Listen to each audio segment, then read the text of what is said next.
మరణం ఎలా ఉంటుందో, ఎవరి వల్ల రాసి ఉంటుందో తెలుసా? ఒక్కోసారి సాక్షాత్తు త్రిమూర్తులే ఏకమై వచ్చిన మరణాన్ని ఆపలేరట. పరమాత్మ నిర్ణయం ఎలా ఉంటుందో తెలుసా? విధిరాతను ఎవరైనా తప్పుకోలేరని ఈ కథ వింటే తెలుస్తుంది.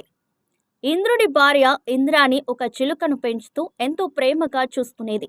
ఒకరోజు ఆ చిలుకకు జబ్బు చేసింది. దిగులు పడి చిలుకను వైద్యునికి చూపించింది.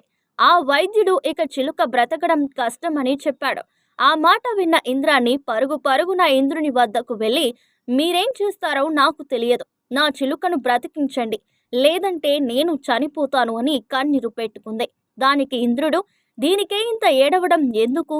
అందరి తలరాతలు వ్రాసేది బ్రహ్మ కదా, నేను వెళ్ళి ప్రార్థిస్తాను, నువ్వేం దిగులు పడకు అని బ్రహ్మ దగ్గరికి ఇంద్రుడు వెళ్ళాడు.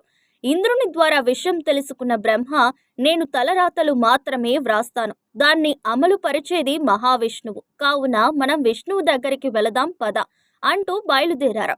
వీరి రాకను గమనించిన విష్ణువు వారిని ఆహ్వానించి విషయం తెలుసుకున్నారు. నిజమే, ప్రాణాలు కాపాడేవాణ్ణి నేనే, కానీ చిలుక ప్రాణం చివరి దశలో ఉంది. మళ్ళీ ఊపిరి పోయాలంటే శివునికే సాధ్యం. మనం ముగ్గురం శివుని ప్రార్థిస్తాం పదండి అన్నారు. ముగ్గురు శివుని దగ్గరికి వెళ్లి విషయం చెప్పారు. శివుడు ఇలా అన్నారు, ఆయుష్ పోసేది నేనే, కానీ ప్రాణం తీసే పని యమధర్మరాజుకు అప్పచెప్పాను. మనం వెళ్లి యమధర్మరాజును అడుగుదాం పదండి అంటూ అందరూ బయలుదేరారు. ఇంద్ర, బ్రహ్మ, విష్ణువు, శివుడు అందరూ యమలోకానికి రావడం చూసిన యముడు వారిని సాదరంగా ఆహ్వానించి విషయం తెలుసుకున్నాడు.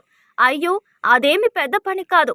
మామూలుగా చావుకు దగ్గరగా ఉన్న వారి పేర్లను, వారు ఎలా చనిపోతారు అన్నది ఒక ఆకు మీద వ్రాసి ఒక గదిలో వ్రేలాడతీస్తాము. ఏ ఆకు రాలి క్రింద పడుతుందో వారి ఆయా సమయంలో చనిపోతారు. పదండి వెళ్ళి ఆ ఆకుని తొలగించి చిలుకకు కాపాడుదామని అన్నాడు.